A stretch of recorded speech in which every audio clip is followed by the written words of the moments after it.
Where are 1% of American adults? Oh, I imagine we could find out, couldn't we? We could use Google Earth, because some of them are quite big. Oh, here's one. He's got his own postcode. 1% of the population, which is, what's the population? It's about 300 million, isn't it? So you're talking about between 2.5 and 3 million, say? Jail. Yes. G for jail. English spelling of jail, of course, but it is G for jail. Really, that many people? 3 million people are locked up? Well, 2.3, which is 1 in every 99.1 adults. All of those guys there are innocent as well, because they all were arrested for having switchblades, but they've all only got one arm. Well spotted.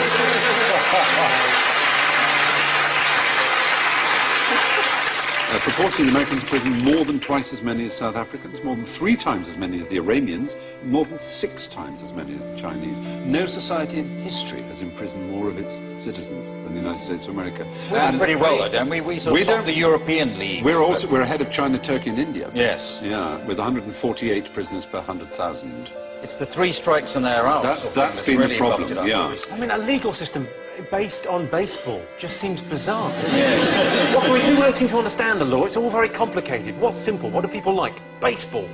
Right then.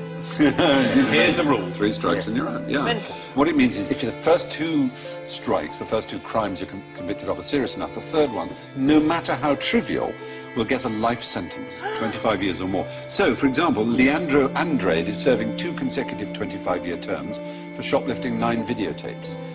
Or... He took 9? Yes. Kevin Webber, 26 years for stealing 4 chocolate chip cookies. It's astonishing. Well, it's really stupid, isn't it? Because if you know you're on this sort of deal... Yes. Yeah. Take 5. Yes, That is the idea, obviously. Do another murder. Do a bank job. There's no point... There's no point doing anything trivial. If No, you're I know. going to get caught. It is a bit bonkers. But the racial numbers are a bit worrying. And the gender numbers, it's 1 in 30 men aged 20 to 34 is behind bars. But for black males, that's 1 in 9. 1 in 9. There are more 17-year-old black people in jail than in college. So 5% of the world are American, 25% of all prisoners Isn't the real are American. controversy with this the business end of it? Well, that's true. It's also, as you say, right, so it is a business. Because it's not just license plate, they make loads of stuff. Well, one of the things I should have said when talking about contraband is that you're not allowed to bring into America anything that's been made by forced labour or prisoners.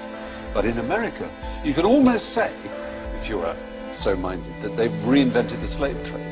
They produce, for example, 100% of all military helmets, ammunition belts, bulletproof vests, ID tags and other items uniform, 93% of domestically produced paints, 36% of home appliances, 21% of office furniture, which allows the United States to compete with factories in Mexico because, of course, obviously the workers can't refuse to work for 25 cents an hour. I very much like to say something hilarious, but something must be done. It is. It feels a bit more question-timey to say.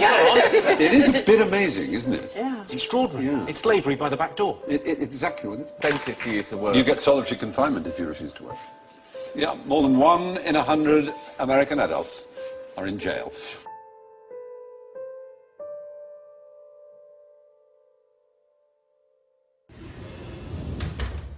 Have you heard this idea about the Robin Hood banker's tax? Yes. It's a sweet little idea, taxing the banks to help the poor, but I don't think it'll work. It's very complicated and would be very tough on the banking sector. Which has just been given billions of pounds of taxpayers' money to keep it going.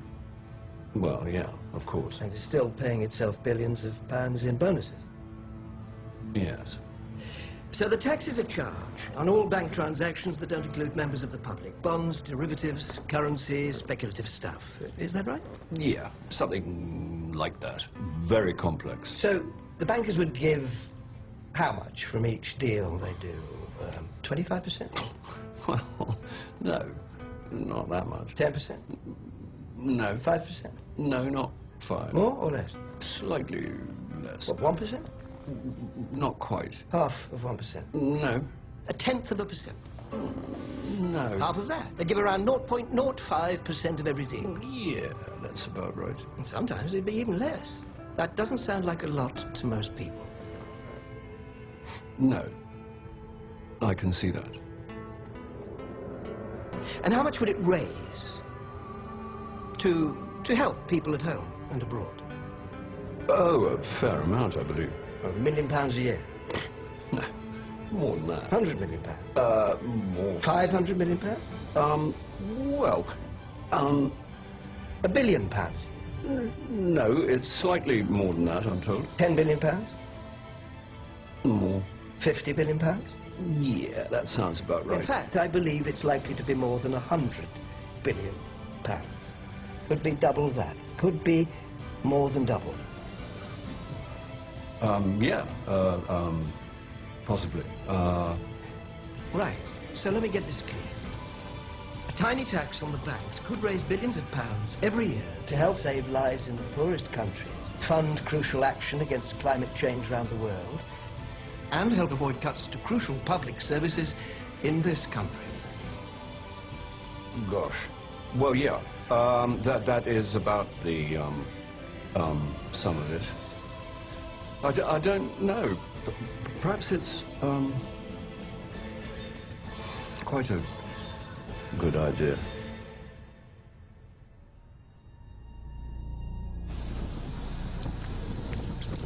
Okay, this is a moment in history. We are here with Sam Capilano and from the Squamish Nation in Red Jacket, and we're placing what's called a permanent eviction notice to the courthouse. Red Jacket is from Turtle Island. Sam Capilano is the Squamish Nation. The permanent eviction notice is placed here because the Queen and the bankers are trespassing on his sovereign territory. This is tax-free territory. This is sovereign. Capilano, you've got some words to say here?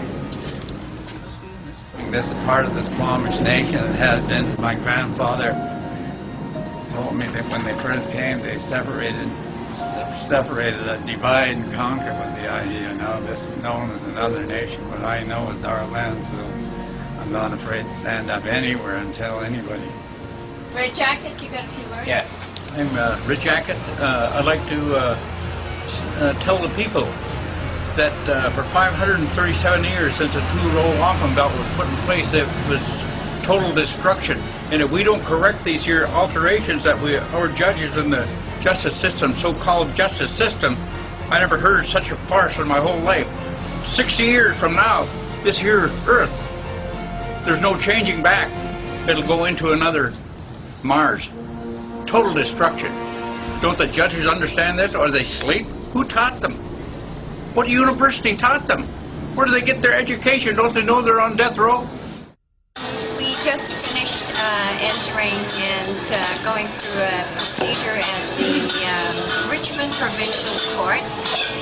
And what happened was my name got called out. I didn't correct her, which I was kind of thinking of doing, but then I thought, okay, I'm just going to present myself as who I am standing in front of her, because she seemed actually quite like a nice judge. So when she said, when I stepped up to the mic, I said I claim common law jurisdiction. She right away rattled off all the charges and wanted to ignore that statement. And then she asked me, how do I plead? And I said, I do not consent and I waive the benefit. And I think that's a really powerful statement that I want to teach to a lot of people, because when you enter a plea, you enter into a contract. Whether it's guilty or not guilty, it is their way of saying you have understood the jurisdiction that they want you to respond with. And the guilty or the not guilty is something that you actually perjurize yourself with. So when I said I do not consent, meaning I do not consent to you making any legal determinations against me, I do not consent to your jurisdictional claims against me, and I do not consent to contracting with me. Quite final with that. And because I had claimed common law jurisdiction at the beginning of my statement to the judge, she realized that I knew what I was doing, and she dismissed the case right away. So I'm really, really pleased with the outcome. After that, I actually met up with Paul Gibson in the lobby of the provincial court, and went up to him and shook his hand, and he said, and yeah, you are? And I said, oh, Irene Gravenhorst, and I told him that they dismissed the case, and he went, oh, too bad. It was orchestrated that Paul shows up after the case was dismissed so that he didn't have to deal with these issues. I mean, on the stand, on the record, for being the debtor to the contract. Oh, and I have to tell you that it's going to cost $3 billion. It's fine, ma'am. Okay.